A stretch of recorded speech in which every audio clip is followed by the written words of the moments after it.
Gold trusted gold buyers తాకట్టులో ఉన్న బంగారాన్ని విడిపించి ఈ రోజు ఉన్న మార్కెట్ ధరకే కొనబడును.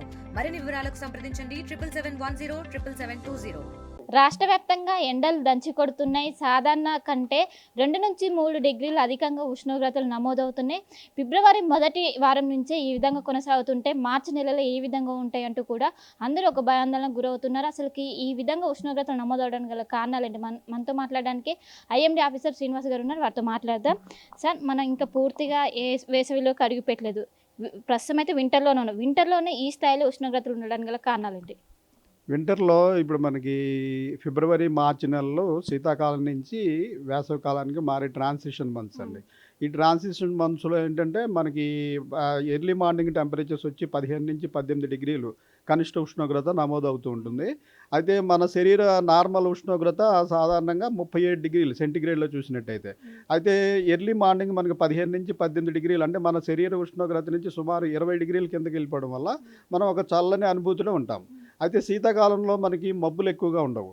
మబ్బులు ఎక్కువగా ఉండకపోయేటప్పటికి 10-10:30 అయ్యేటప్పటికి మనకి మళ్ళీ 30 నుంచి 31 డిగ్రీల టెంపరేచర్ నమోదు అయ్యేటప్పటికి ఈ 15 డిగ్రీల నుంచి 30 డిగ్రీలకి 15 డిగ్రీల టెంపరేచరు వితిన్ ఒక 4-5 గంటల్లో పెరిగిపోవడం వల్ల మనకి చాలా మంటగా ఉన్నట్టు, సడన్గా ఉష్ణోగ్రత పెరిగిపోయినట్టు అనిపిస్తుంది. అయితే మేము గత స్టాటిస్టిక్స్ మన 10 సంవత్సరాల యావరేజ్ టెంపరేచర్స్ కనుక గమనించినట్లయితే ఈ గ్లోబల్ వార్మింగు, ఇతర ఇష్యూస్, మన పొల్యూషన్ ఇష్యూస్, కాంక్రీట్ జంగిల్ అయిపోవటము, సిటీలు పెరిగిపోవడము, వీటన్నిటి కారణం వల్ల టెంపరేచర్స్ 7 1 or 2 డిగ్రీస్ అధికంగానే నమోదవుతున్నాయి. బట్ మనం యావరేజ్ టెంపరేచర్స్ కంపేర్ చేసుకున్నట్టయితే ఇవేమి అసాధారణంగా అయితే లేవండి. 0.5 నుంచి 1 డిగ్రీ లాస్ట్ ఇయర్ కంటే కొద్దిగా ఎక్కువగా నమోదైన మాట వాస్తవమే, కానీ అసాధారణంగా మటుకు లేవండి. నిన్న ఈరోజు ఉష్ణోగ్రతలు అత్యధికంగా ఏ జిల్లాలో నమోదయ్యాయి, అత్యల్పంగా ఏ జిల్లాలో నమోదయ్యాయి? ఎన్ని డిగ్రీల మేర? మనకి మహబూబ్ నగరు ఈ ప్రాంతంలో, ఖమ్మము ఈ ప్రాంతంలో మనకి అధిక ఉష్ణోగ్రతలు నమోదయ్యాయి. అయితే రాగల 2 రోజుల్లో టెంపరేచర్స్ మరి 1 or 2 డిగ్రీస్ తగ్గే అవకాశం ఉందండి. ఎందుకంటే మనకి ప్రస్తుతం ఇటు ఉత్తర భారతదేశం నుంచి మరి నార్త్ వెస్ట్ రాజస్థాన్ వైపు నుంచి గాలులు మనకి తెలంగాణలోకి ప్రవేశించడం వల్ల ఈ ప్రాంతం ఏంటంటే మన తెలంగాణ ప్రాంతం కంటే చల్లంగా ఉంటుంది ఈ సీజన్లోను. ఇటు నుంచి గాలులు వచ్చినప్పుడు జనరల్గా మనకి టెంపరేచర్లు తగ్గుతాయండి. ఈరోజు మినిమం టెంపరేచర్లు చూసుకుంటే నిన్నటికంటే అన్ని చోట్ల కూడా ఒక 1 నుంచి 2 డిగ్రీలు మినిమం టెంపరేచర్స్ తగ్గాయి. సో రేపు ఎల్లుండి కూడా ఇంకొక 1-2 డిగ్రీలు మినిమం టెంపరేచర్స్ కనిష్ట ఉష్ణోగ్రతలు తగ్గే అవకాశం ఉందండి.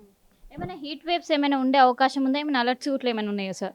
హీట్ వేవ్స్కి అప్పుడే అవకాశం లేదండి. హీట్ వేవ్ మనకి మార్చి 2వ వారం ఆ తర్వాత మటుకు హీట్ వేవ్ అంటే మనకి కనీసం 40 డిగ్రీల టెంపరేచర్ దాటి సాధారణం కంటే మరి 5 డిగ్రీలు అధికంగా నమోదైనప్పుడే మనం హీట్ వేవ్గా పేర్కొంటాం. సో ఆ సిచ్యుయేషన్ అయితే ప్రస్తుతం లేదండి. కానీ ఈ సంవత్సరం మొదటి నుంచి కూడా వాతావరణం కొంచెం డిఫరెంట్గా ఉంది. మాన్సూన్ కూడా లేటుగా రాష్ట్రంలోకి రావడం, తర్వాత చలికాలంలో కూడా మనకు చలి అంతగా లేదు, ఇప్పుడు ఎండాకాలంలో ఎక్కువ ఎండలు. అంటే ఈ డిఫరెంట్ వాతావరణం గల కారణాలు ఏంటి? మీరు ఐఎండీ అధికారులు ఏమని అంచనా చేస్తున్నారు? మనకి ప్రతి ఏడు లాస్ట్ ఇయర్ టెంపరేచర్స్ బట్టి ఇలా గత 10 సంవత్సరాలు 20 సంవత్సరాల డేటా తీసుకుని మనం పరిశీలించినప్పుడు ప్రతి ఏడు గ్రాడ్యువల్గా మనకి కనిష్ట ఉష్ణోగ్రతలు, గరిష్ట ఉష్ణోగ్రతలు కూడా ఎక్కువగా నమోదవటం మనం చూస్తున్నాం. దీనికి కారణం ఏంటి?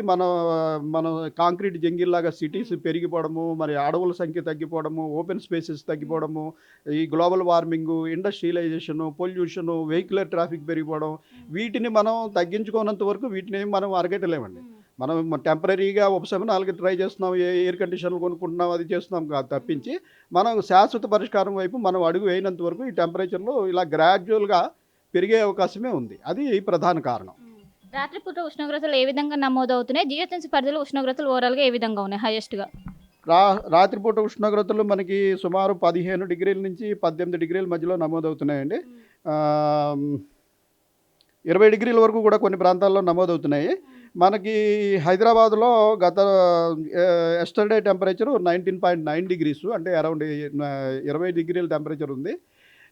ఇది గత రాబోయే 2 రోజుల్లో 1-2 డిగ్రీలు తక్కువగా నమోదయ్యే అవకాశం ఉంది. బికాజ్ మనకి ఉత్తర భారత నుంచి నార్దర్లీ విండ్స్ తెలంగాణలోకి ప్రవేశిస్తున్నాయి, చల్లని గాలులు ప్రవేశిస్తున్నాయి. కాబట్టి 1-2 రోజుల్లో 1 or 2 డిగ్రీస్ తగ్గి తర్వాత మళ్ళీ పెరిగే అవకాశం ఉంది. సో మొత్తం మీద ఒకవైపు ట్రాన్సిషన్ పీరియడ్ కారణంగా మనకి ఈ విధంగా ఉష్ణోగ్రతలు నమోదవుతున్నాయి. సాధారణం కంటే 3 నుంచి 4 డిగ్రీలు అధికంగా నమోదవుతున్నాయి. దాదాపు ఇప్పుడు 37 డిగ్రీల వరకు మహబూబ్ నగర్లో నమోదవుతున్నాయి. మార్చి తర్వాత ఎండాకాలం ప్రారంభమైతే ఇప్పుడు ట్రాన్సిషన్ పీరియడ్ కారణంగానే ఈ విధంగా నమోదవుతున్నాయి. దీని గురించి ఏమాత్రం భయపడాల్సిన అవసరం లేదు.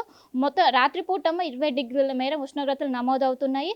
మొత్తం మీద ఈ ఫిబ్రవరి నెలలో ఎలాంటి హీట్ వేవ్స్ లేవంటూ కూడా ఒకవైపు ఐఎండీ అధికారులు చెప్తున్నారు. కెనపతం సూర్యతో కలిసి శిల్ప ఆర్టీవీ హైదరాబాద్. మరిన్ని వీడియోస్ కోసం ఛానల్ ని సబ్స్క్రైబ్ చేయండి. లేటెస్ట్ అప్డేట్స్ కోసం వాట్సాప్ ఛానల్ ని ఫాలో అవ్వండి. ఆ లింక్ డిస్క్రిప్షన్ లో ఉంది.